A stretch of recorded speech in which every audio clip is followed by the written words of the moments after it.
and wellness. So today we'll be talking about reimagining Black mental health and challenging mental health stigma. And it was so great to hear in the panelists, I think Rochelle, was talking about, stigma, and you're talking about the definition. I really love when you mentioned that we don't know what we don't know. And as people, as Black people, we need to be open to education and learning more about mental health and about our mental well-being. So I really love that. And I will be sharing a little bit more about different stigmas as well. Okay, so within this talk, just to kind of give an idea of the agenda, I'll be speaking on Black mental health, historical trauma, 3 types of stigma, historical and historical trauma intervention. And during the talk, at any point, if anyone would like to share any thoughts or question, please, that is welcome as well.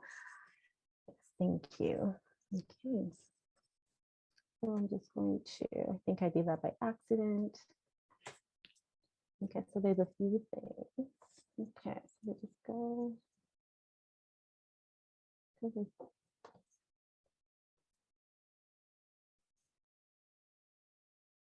All right, Black mental health.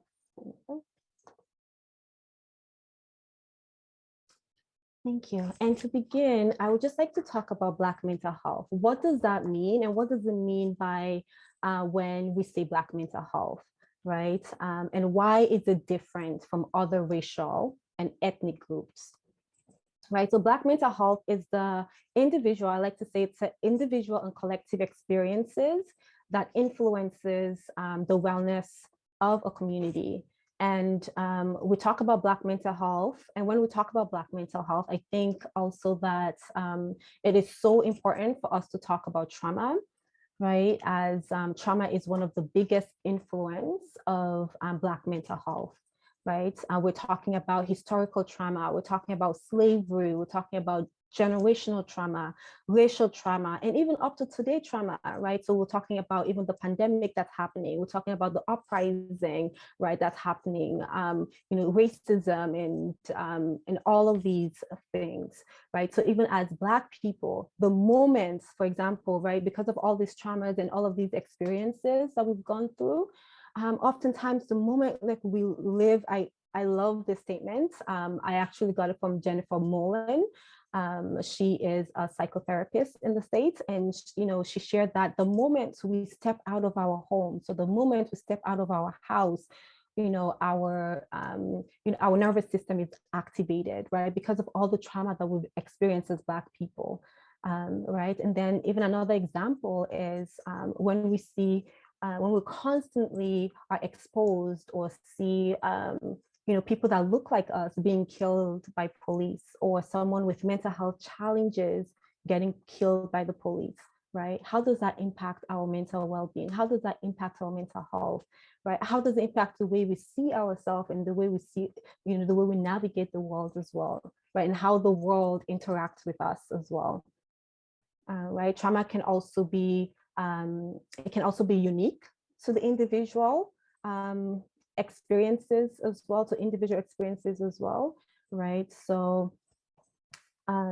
like, for example, like many of us will learn how to maybe suppress our emotions and feelings for survival and safety, right? Because of maybe ongoing stigma, because of ongoing stigma that perhaps may be rooted in cultural sensitivities, as well as racism and discrimination, right? And when we're talking about stigma, some of these stigmas would be like what goes on in the house stays in the house, right?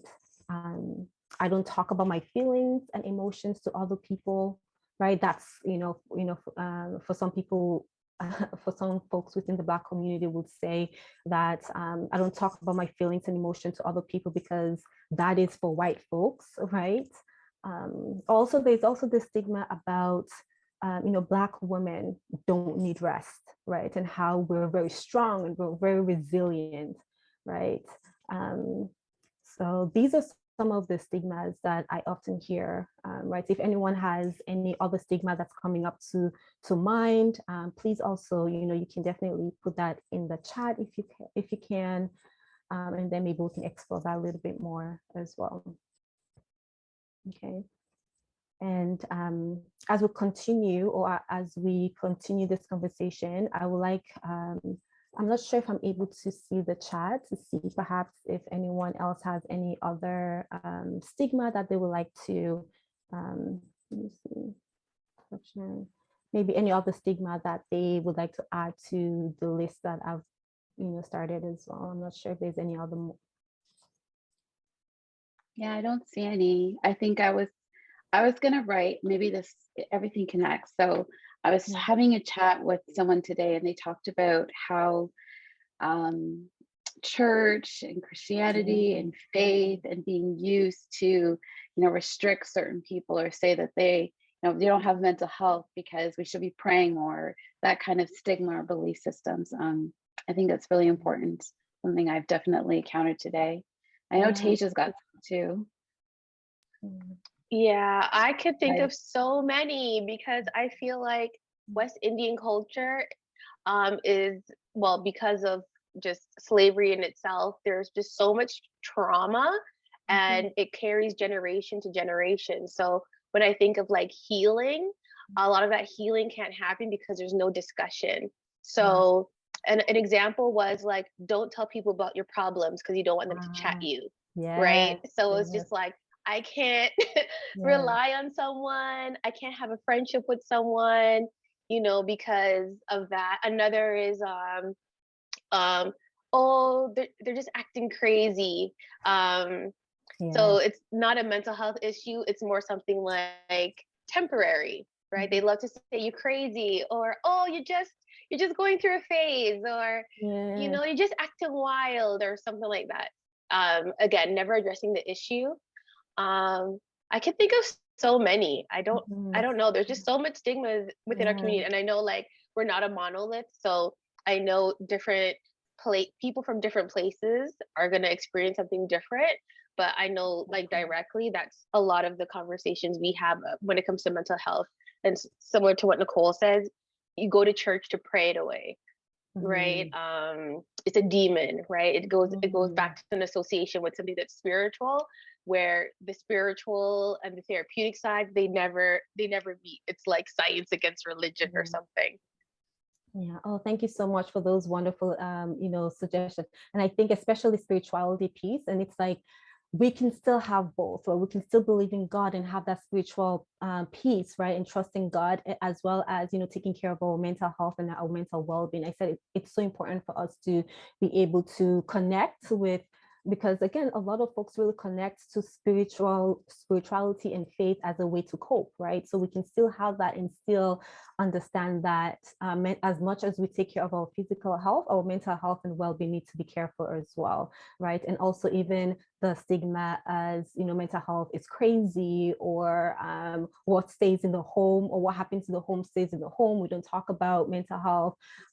These are some stigmas that I will be sharing more in depth in as the conversation goes on. Thank you so much for sharing, both of you. Appreciate that. I'm going to share my screen again. Okay, hopefully. Thank you. Yes, right. And some other ones, right? I don't talk to people about my feelings. I'm not weak. So I'm not going to therapy, for example, right? Emotions are weaknesses. Black women don't need rest. I'm not crazy. What goes on in the house stays in the house. Yeah, definitely. Right. And then I also have a definition here. According to the National Alliance of Mental Health, stigma is, let's see, yeah. So negative attitudes and beliefs towards people who live with mental health condition is pervasive and can be particularly strong within the Black community. One study shows that 63% of Black people believe that a mental health condition is a sign of personal weakness. As a result, people may experience shame about having mental illness and worry that they may be discriminated against due to their condition, right? And also in, in relation to stigma, there's also another term called Sinism. I'm not sure if you all have heard of that as well. So Sinism is actually a professor from Ryerson University. She shared that, she talks about the connection between Sinism and stigma. So she noted that as we talk about stigma, it's also important for us to talk about Sinism, right? As Sinism is the root cause of stigma, and stigma is the root cause of Sinism. I have a video, but I'm not sure if we have some time. So maybe perhaps at the end, if there's a little bit of time, we can watch the video as well. It's just like a couple minutes. Yeah, so this is the definition here of Sinism, right? So Sinism is an oppression, and it normalizes discrimination, rejection, silencing, and exclusion of people, right? It is a form of violence that makes it possible for psychiatric diagnosis and medication to strip away the dignity in the name of health and safety, right? So for example, like a young Black man who's that, young Black men are diagnosed, for example, with schizophrenia more than any other groups, right? Black children are being psychiatrized at higher rates, right? And more Black identified patients are being held against their will in hospitals, right? So what does this say about, again, the disparities or maybe the disproportionality of Black people in mental health institutions, right? And when we talk about Sinism, I think it's also important to talk about anti-Black Sinism, because anti-Black Sinism really, is the impact of, Sinism within the Black community, right? Anti-Black Sinism as a form of Sinism that allows Black African people or African bodies with mental health challenges to be silenced, right? What does that look like to be silent? So for example, as Black women, if we express our emotions or if we're passionate about something, it's like, oh, you're too angry, or you should, you're the angry Black woman, right? Or, anti-Black cynicism is what causes us to be shot, right? So if we're talking about the, the uprising that's continuing to, happen within our society and community in, in the States, but even here in Canada as well, it happens, right? The over-diagnosis of Black children, right? Or misdiagnosed, the incarceration, right? And physical violence that happens within the Black community as well, right? So all of those things, right? Again, they can be, they can be highlighted as anti-Black cynicism, right? Okay, right, racism, right?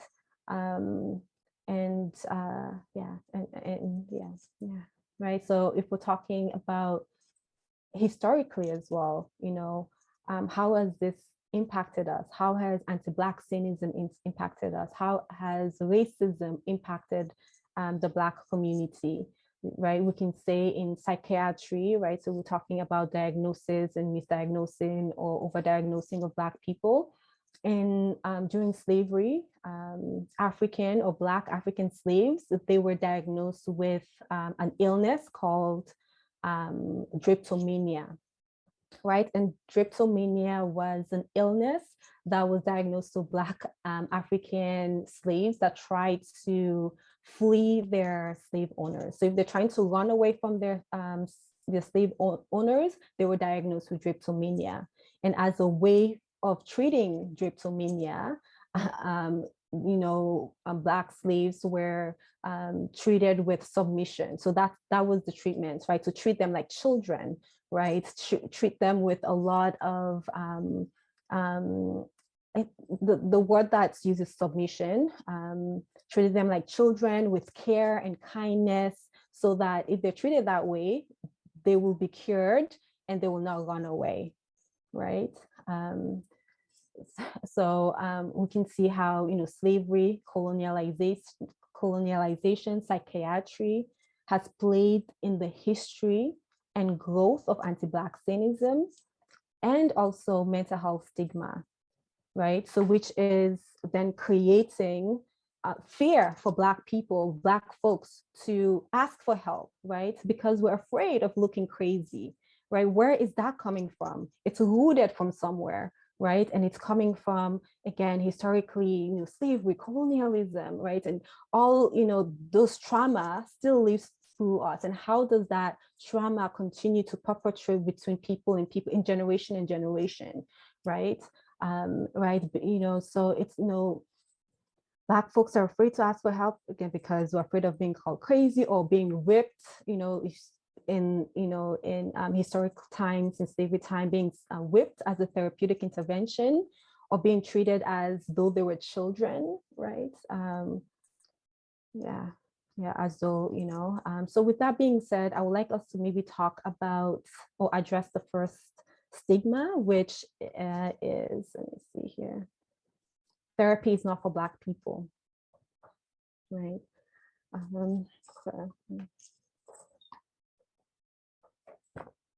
Right, so the first stigma here that I would like to maybe highlight a little bit more is like, excuse me, therapy is not for Black people. So, yeah. When I hear this statement, my first thought is, if therapy is not for Black people, then who is therapy for, right? And I feel like this statement in itself, it's so problematic, and it's so problematic in so many ways, because we as Black people, right, we are human, just as we have physical health concerns or physical health issues, we also experience mental health issues. We also experience mental health challenges. So if therapy is not for Black people, then what does it mean for our wellness, right? What does it mean for our well-being and for our mental health, right? So this statement in itself is stated in and is rooted in stigma and cynicism, right? And it's important to understand like the historic, systemic, and generational implication of this statement, right? Because why should other folks have access to therapy but not Black folks, right? Also, when we're thinking about therapy, I think it's also important for us to think about psychology, right, and social work, and where, the study of social work and psychology, where is that rooted from, right? When we're reflecting on psychology and social work, who was it created for or created by, right? So historically, sociology, social work were not created in the reflection of Black communities, right? The founders of psychology, like Sigmund Freud, Carl Jung, right? They were all white men, right? So therapy is all around whiteness. And it was not originally created for us, right? So some of the modalities and some of the languages does not really reflect us. It doesn't reflect our community, right? So if we're thinking about community involvement, if we're talking about spirituality, right? So we talked about spirituality briefly, right? And if we're talking about cultural considerations, right? So these are all they're not included, and they were not included in in psychology or in social work when it first started, right? And for many years, right? However, now there are Black therapists, right, who do this work, right? So they're Black therapists from a cultural that do this work within a cultural and Afrocentric approach, right? But we're still wrestling, even though we have therapists that work within a cultural and Afrocentric approach. We're still struggling with the stigma that therapy is not for Black people, right? And we exclude, not all of us, but some of us exclude ourselves, the help and the wellness that we're looking for, right? For myself as a mental health therapist, I talk about mental health and mood disorders like anxiety, depression, and PTSD, right? Just to kind of name a few. And I work with Black people, experiencing some of these challenges. And my goal is to create a culturally safe, supportive space to kind of help folks heal, grow, and to do the best work that they can do. And then the next stigma here that I would like to talk about is what goes on in the house stays in the house. And I think this was mentioned as well, right? What stays in the house, what goes on in the house stays in the house. Right? I don't talk about my feelings and emotions to other people, right? We don't talk about mental health in the Black community. For some people, not all, right? Which affect a lot of people in silence, right? So when we're talking about if it stays in the house, how does that impact us? How does it impact our well-being and mental health? Right? Things are starting to change. There's a lot more conversation about. There's a lot more conversations happening now that perhaps didn't happen maybe 10 or 15 years about our mental health and our well-being. So we're starting to get somewhere, which is great, right? What goes on in the house stays in the house is also, I think, is about secrecy, right? And where there's secrecy, there's often shame, right? Which means that it's impacting the way we view ourselves, right? The way we view our world and the way we navigate the world, right? The idea of asking for help is often discouraged because we don't want to put our family's business out there. We don't want to shame our family, right? It's almost as a way of protecting our family, right? Which then leaves us struggling on so many levels as well, right? It leaves us struggling on these things on our own, right? Which causes stress and other illnesses. Right?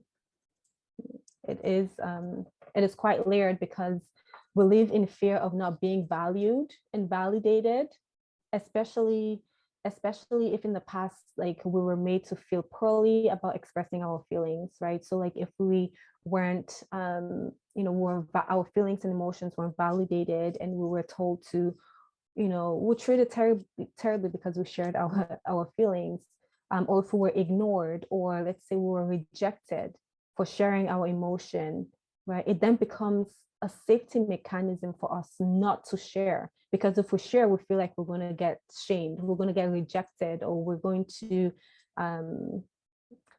we're just going to be treated poorly, right? So in order to protect ourselves, we just don't say anything. But then if we don't talk about it, we can't find safety. We can't find safety. So it's very complicated. When we're going through the most, we learn to be strong as Black people, right? If you're talking about even historically as well, right? To be the strong Black woman, right? We learn to live in dysfunction, right? But if we're not living, right? If we are, but if we are living, let's say, day by day, trying to keep everything together, it is so tiring, and it can be very tiring. It can be very exhausting, and it can be very, very isolating too. So I think that I just want to encourage folks that, I just want to encourage us that, we are so valued and we're worthy, and that there is so much that we can achieve regardless of all of, our challenges, obstacles, or rejections, right? Because it's not easy. I'm not going to sit here and be like everything is easy and it's going to be okay, right? It's not easy, but we are worthy and we're valued, right? There's possibility for more, and sometimes we don't see it because of the racial trauma, and sometimes we don't see it because of the stigma, and sometimes we don't see it because of secrecy.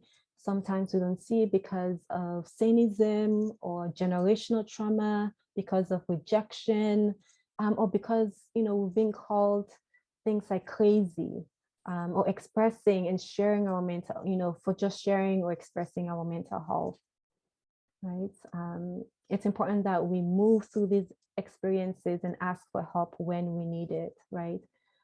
Even for myself, like an example would be like, like I was born and raised, I was born in Sierra Leone. And for me, when I was, growing up there, a lot of folks, at the time, a lot of folks who had mental health challenges, or, who were considered mentally ill, they were they were considered crazy, right? And oftentimes they were abandoned by their family members, right? So again, when we experience some of those things, we start to have, we start to accept and internalize those stigma, right? And that's why I really liked when Rochelle mentioned that we don't know what we don't know, and to be open to education, right? And I think education is one of the biggest way in which we can be able to also break down some of these stigmas as well, and being open to that as well.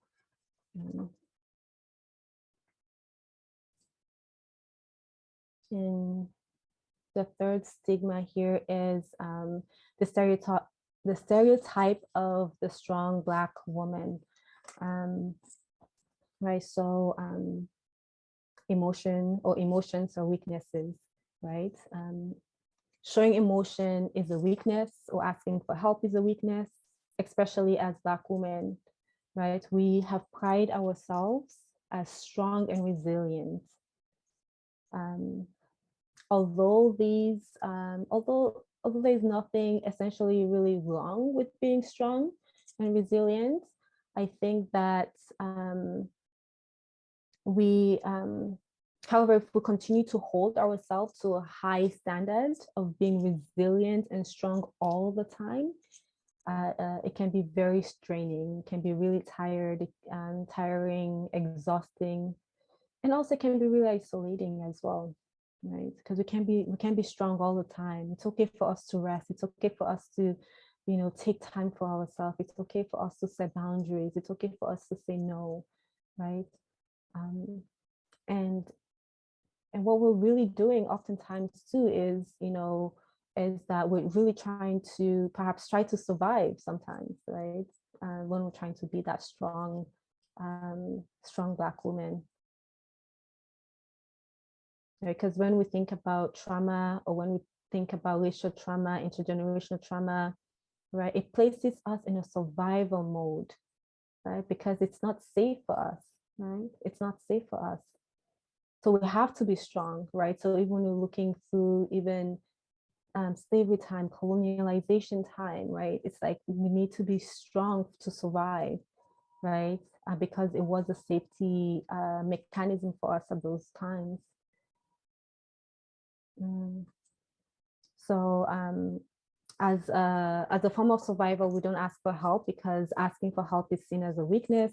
Maybe because in the past, if we're looking present now, when we ask for help, I think, we were treated poorly, right? Or we were rejected, we were dehumanized, we were ignored, right? So not only have we internalized this idea that we must be strong, but now we have the system also telling us that this isn't, that therapy is not for us, right? Therapy is not, this is not for us. Therapy is not for us, right? Right. And now, and having to wrestle with the idea that what therapy looks like or feels like is not accessible for us emotionally or psychologically. And also, if we're looking systemically as well, even in the hospitals, for example, Black women's pain isn't taken as seriously, right? Because we're supposed to be strong, because we're strong, right? And even in schools, Black children or Black young girls are usually seen as older than they actually are.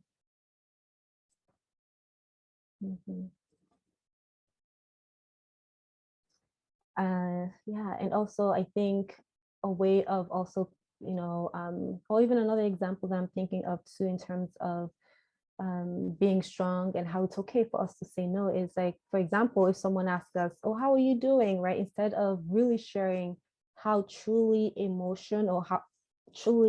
how truly we're feeling, or our true emotions, sometimes we just say, I'm fine, right? I'm also guilty of this as well, right? Right? Or we may not want to access therapy because we don't want to look crazy. We've had to be resilient and strong to survive for so long, historically and now. So we don't want to normalize We don't want to do that anymore. We don't want to normalize being strong anymore. We want to normalize asking for help, taking breaks, resting, and asking for support and therapy in one way is one way to do so, right? Often the strength that we have is something that we want to, is not something that we want to show, but it's something that we have to do, right? Or it's something that we have to show in order for us to keep going. In order for us to keep a job, we need to be strong, or in order for us to keep a roof over our head, right? And so on. It's something that we have to do. So this idea of emotion is a weakness means if I'm not strong, then how would I survive? If I'm not strong, how would I survive? Right. So there's also a piece around survival and generational trauma, right? When we're talking about, emotion is weakness, and if we're talking about the strong Black woman narrative, right? So there's a piece around survivor and there's a piece around generational trauma. Yeah. And when we talk about mental health and wellness, expressing emotions and feelings, we're also talking about, we're also talking about representation, right? Who are some of those, who are our role models when it comes to vulnerability and expressing true emotions and feelings? And oftentimes, if and when we express vulnerable emotions, and let's say we cry, right? We hear, the statement that we hear is, "Oh, it's okay. It's okay, it's okay," right? Which is a way of also minimizing our emotion. Or sometimes we hear, "Oh, stop crying before I give you something to cry about."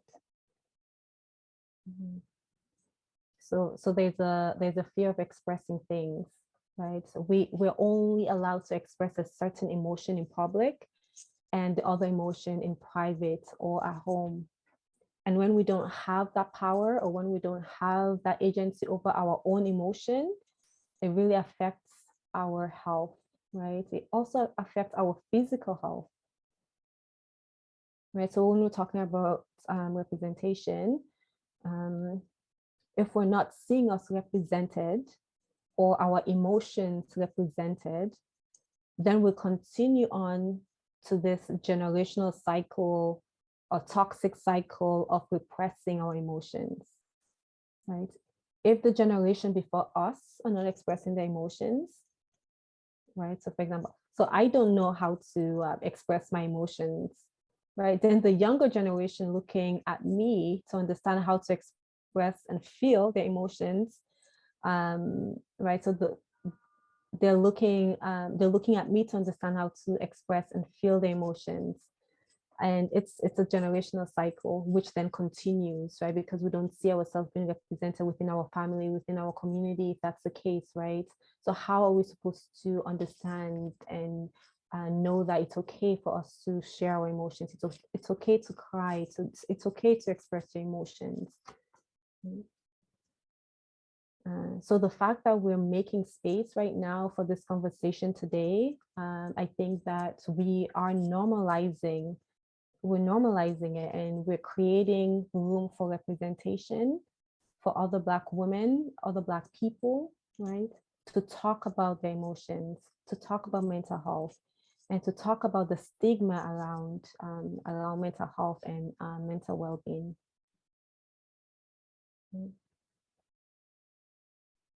And I think overall, I believe that we have to do a better job at taking care of our mental health as our physical health, because our physical health is also impacted when our mental health is impacted, right? So when we're in physical pain, for example, we seek help, right? When we have a mental or physical pain, we see a doctor, right?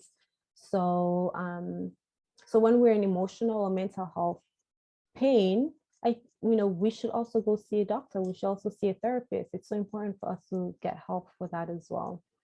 Right? We have to acknowledge that our mental health also is physical health, because for example,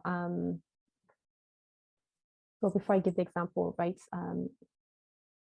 it's, mental health, I would like to say equal physical health, because it's a whole body and soul experience, right? We're connected, it's all connected.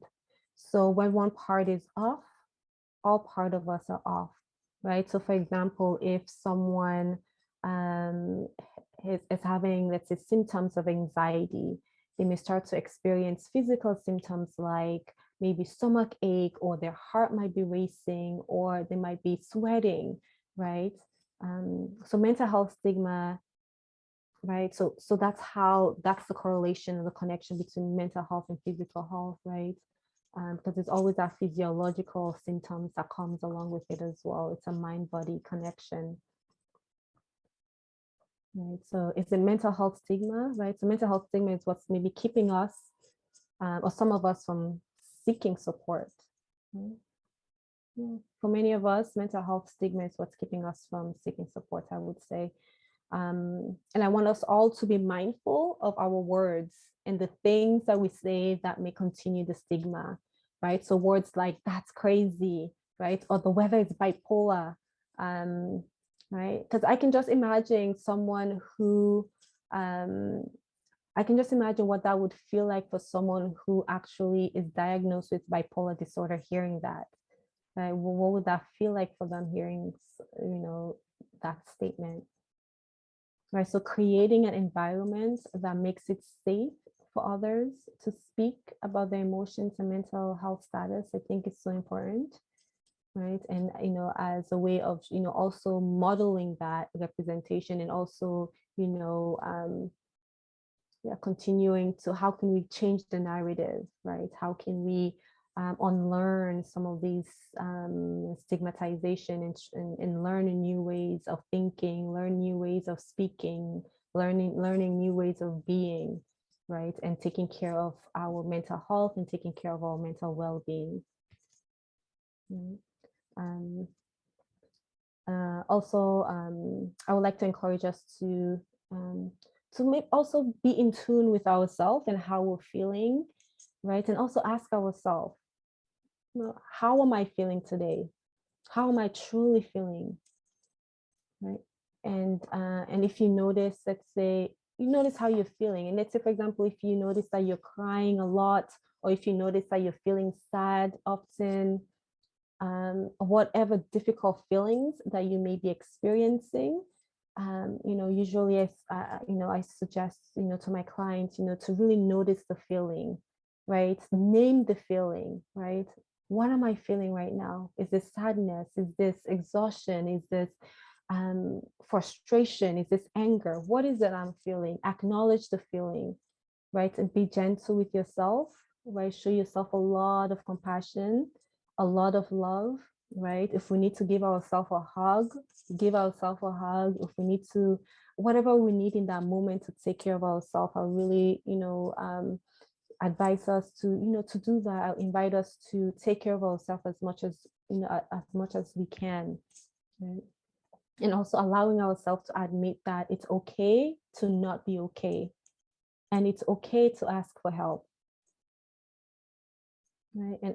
And when we're talking about therapy, it's not for everyone. I would like to share that therapy can be for everyone, right? The Eurocentric way is not the only way that is therapeutic, right? So, for example, sitting across from a therapist, right? There is other ways of therapy. There is like dance therapy. There is movement therapy. There's faith therapy. Right, we have sisterhood communities, right? We have, right? It's not just sitting across from a therapist, right? There are other ways for us to seek therapy. And when we do decide to see or to search for a therapist, I would also suggest that, when you find someone, to interview them, right? To interview different therapists, to also find the right therapist for yourself, right? And asking them all the questions that you may have, so that you're able to find the right therapist for yourself. Right? And then before we go, there's also this video I would like to share. It's just, women in mental health crisis, and really, let me see if I'm able to, 1 second.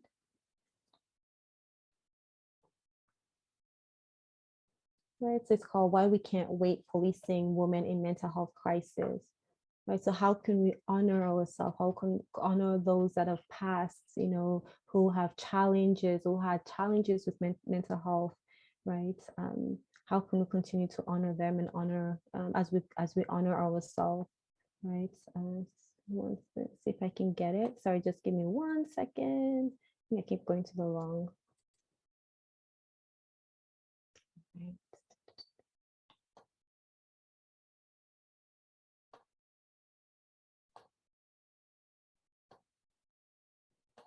Okay.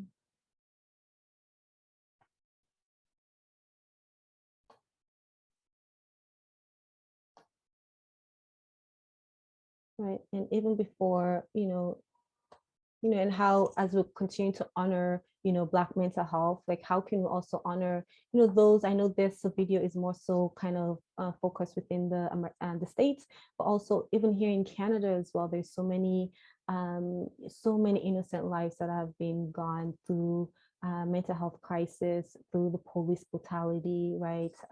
If we're talking, for example, Andrew Loco, this was a few years back, 2015, a young African man who was diagnosed with schizophrenia, and due to his mental health challenges, he was actually killed and shot by the police.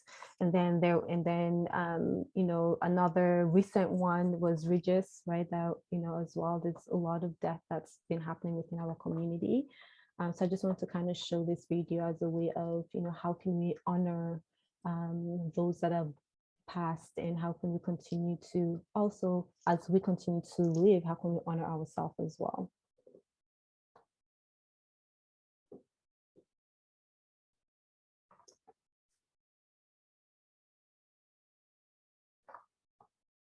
Living with Schizophrenia by Deborah Danner, January 28th, 2012. Schizophrenia happened to me when I was almost 30 years old. The saddest fact of the marginalization of the mentally ill is the fact that many of them remain unattended, and we suffer terribly. We are all aware of the all too frequent news stories about the mentally ill who come up against the law enforcement instead of mental health professionals and end up dead. It has never been lost on me that the old adage, "There by the grace of God go I," could as easily happen to me. And having said that, I will get down off my soapbox.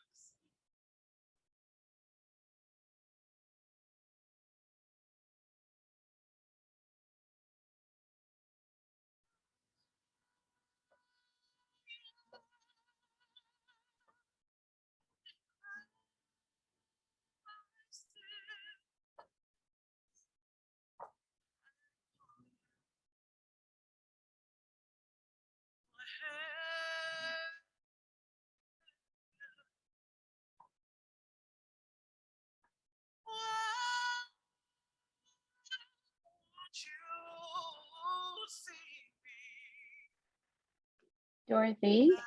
Yes. Can you turn up the volume on your end? Mm-hmm. Okay.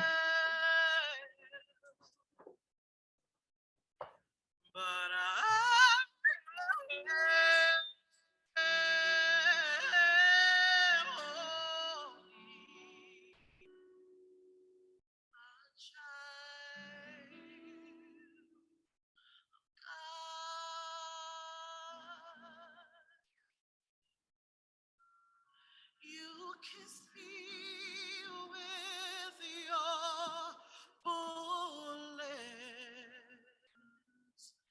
and my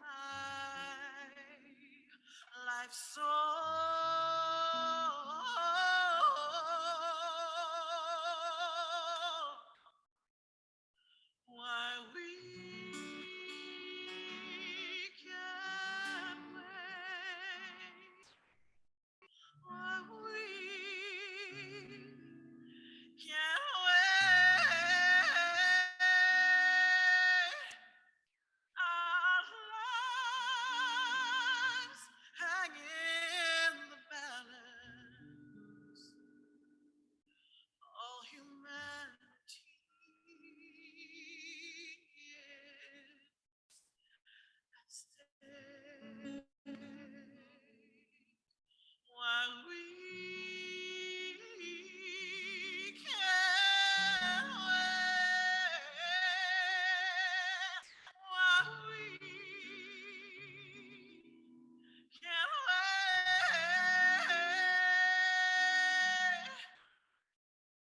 Our lives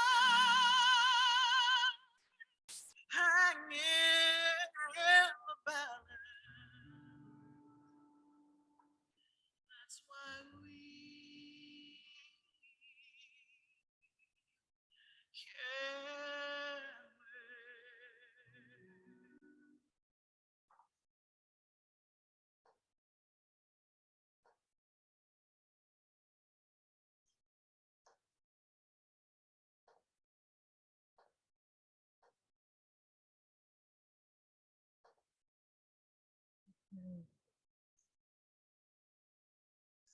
Just to check in, actually, let me just stop. How is everyone feeling right now?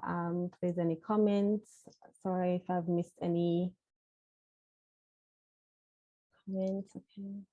Yeah, we have one question. I guess more of a statement here. It says, I think we don't want people to judge us, right? So in quotes, don't bring shame on the family. The trauma is showing up more and more in our community. Yes, definitely. There's more trauma, right? Again, we don't want to be judged. We don't want to be shamed, right? So we want to keep it within the family, right? But how, how can we also support our family within when we're going through challenges or when we have mental health issues, right? Is it how can we support ourselves and how can we support our family within that as well? So yeah, thank you so much for that statement. Thank you.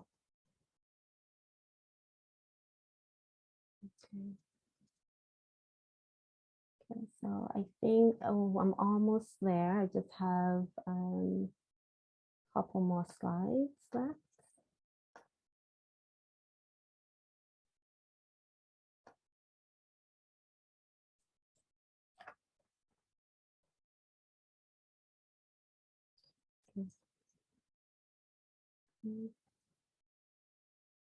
Right, so in terms of intervention and how in supporting historical trauma and intervention, right, confronting historical trauma, right, so education, learning about those trauma, right, understanding the trauma, releasing our pain, right, and how can we release some of those pain, and that could look like externalization. So for example, seeking therapy, talking about it, journaling, using voice notes, dancing, right? So how can we release our pain, right? Singing, rapping, right? Drumming, right? Whatever that is that we need to do to kind of release some of those pain, and that could be guided through therapy as well. Right? Okay, and then I have some resource lists here, books from and articles from Black authors. Here we go. If anyone would be interested in any of these resources, I can definitely send it to Nicole and can share it with everyone that's here today. And so breathing and mindfulness exercise, more so catering to Black and African and Caribbean folks. Okay, any questions, thoughts, reflections? That's it.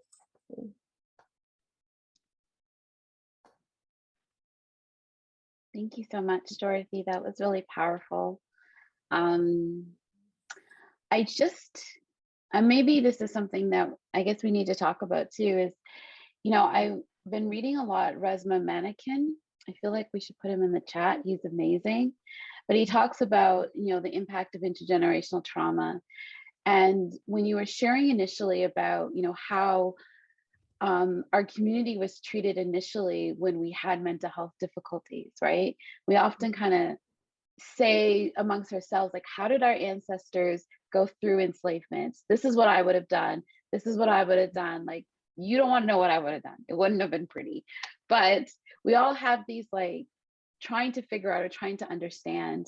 And I think when you talked about, how when mental health was issues or challenges were identified and how it was treated in the 1600s, like, I almost felt my ancestors crying. I felt their pain. I felt their sorrow and their suffering, and I just kind of continued throughout the presentation. So I appreciate you talking about such really important topics in our community, topics that are often, even today, glazed over, not highlighted, and just even looking at what that impact is like, right? It doesn't just impact that individual, even their life expectancy changes, but it also impacts the entire family system and intergenerationally. It doesn't just stop with my generation. It's going to continue for generations to move forward. So I appreciate, just even you just landing on stigma, how that was an hour conversation, because we need to have these conversations. So thank you. Thank you. And yeah, those are my thoughts. Thank you so much. And thank you for having me. And I think it's so important for us to have these conversations, right? Because, there is, the body keeps the score, right? There's a book that's actually called that, right? And even as, we're talking about trauma, intergenerational trauma, right? The pain that our ancestors went through, right? And how does that continue to travel through each generation, after generation after generation, right? And now there's more conversation about therapy, there's more conversation about our mental health and our mental wellness. And so many of us are now trying to unlearn some of those really difficult and challenging things that, our families and ancestors went through. So there's a lot to unlearn, there's a lot to, to heal, right? So, and as we go through this process, let's continue to be patient with ourselves, continue to be gentle with ourselves, because it's not an easy process. And our ancestors went through it for so many years. It's not going to be healed in just one session or 2 sessions or 3 sessions, right? So let's be very gentle with ourselves during the process. And I see here that someone says, how do we find someone we trust to talk to? I think that's a great question, right? So looking for a therapist, there is a few websites that you can definitely check out. There's Psychology Today, there's Black therapists, I believe blacktherapist.com, that you can definitely look. I hope I got that right, but I can definitely put that in the chat as well. But when you're looking for someone you trust, or when you're looking for a therapist, I would suggest, connecting with a few therapists, asking for consultations. Most therapists offer 15 minutes consultation. So have a conversation with them, ask them about their practice, ask them about anything that you feel would be interested for you to know in order for you to have someone that you feel safe and comfortable speaking to, right? Ask them about, the modalities, so some of their practices, and so on. I hope I answered your question in terms of how to find someone to trust to talk to. So I just want to bring up, Dorothy, I kind of wrote some notes because there's just a lot of things happening in my mind here, especially when you got to the end, talking about Black women specifically in mental health. The first thing that comes to mind is the superwoman syndrome of always having to save the day, always having to do everything, but also using that as a coping mechanism in order to get day to day. And also the need is that Black women are always accessible. So it's like always feeling like Black women have to be there to help. There is no border, there's no bubble when it comes to like our personal space. And I kind of think about how that is, especially in social media, in the media now, like where women Black women don't have a lot of safe spaces. There has to always be some inclusion. And it's just like, sometimes we just need stuff for ourselves where we can kind of, speak to each other and kind of like deal with everyday trauma without people feeling that there is so much easy access to us. Because I've heard a lot of conversations that when people of other colors try to get access to us and we put up those borders, then it comes off as us being defensive, as us being rude. And it's just like, no, it's just my personal space. And I just need you to not be in that space. Like, let me deal with myself before you get the angry Black woman. I'm trying to protect my energy, all at the same time. Yes. Yes. Oh, that's such a great point, right? And I feel like it's so important for us to have spaces where we feel safe and where we feel like we, as Black women, can have conversations, right? Without, I also feel like in that conversation as well, as when we're talking about Black women and the angry Black women, it's like we've gone through so many oppression, so many marginalization for us to be here. So for us to feel safe, we need to set that boundaries. And I think it's so important for us to set boundaries that is safe for us as we're continuing to heal and we'll continue to grow during this process, right? Yeah, definitely. Thank you so much for sharing that, Tiza. Yeah. That is so huge. I mean, people have been breaching my boundaries for like the last couple of months, and I'm just feeling like spent. But it's so true. Like it's not understood. And the pressures that we experience, right? There's always, and I get this even from even the students that I onboard a lot of times, is that, and we as Black women, we are not allowed to fail. We're not allowed to mess up. We're supposed to be perfect. Am I speaking to the choir here? Yes. God, and the pressure. Like, I can't even go to sleep without thinking about all the things that I need to do to be perfect. And honestly, sometimes I just want to be myself. I just don't want that, right? And so all of those, expectations, and then that viewpoint. I remember being as a kid, and we would watch City TV or CTV, whatever. And every single time they would talk about all the crime stats in Canada, all the crime that was happening, they showed blackface. My parents would say the same thing, always a Black person. And so that got embedded in me, right? So I can't even like mess up. I can't even look different, because it's almost like we have to represent our entire community and our entire identity.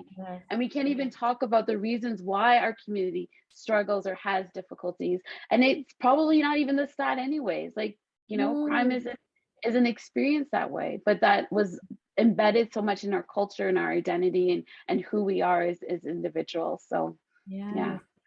Yeah, so 100%, right? And even like if we're talking about even racism as well, right? It's like even for a lot of African, because I'm an African, so I'll talk within my experience, right? In order for us to be able to be successful, in order for us to be able to be seen, oftentimes growing up, it's like our parents tell us, oh, you have to dress this way, because when you dress this way, people will respect you, right? You have to, study, you have to do all of these things. So there's this pressure for us to be perfect, this pressure for us to perform a certain way, right? And it can be so exhausting. And it's okay for us to be like, just be ourselves. And but yeah, because of the experiences that we've had due to racism and intergenerational trauma, all of those experiences definitely show up for us.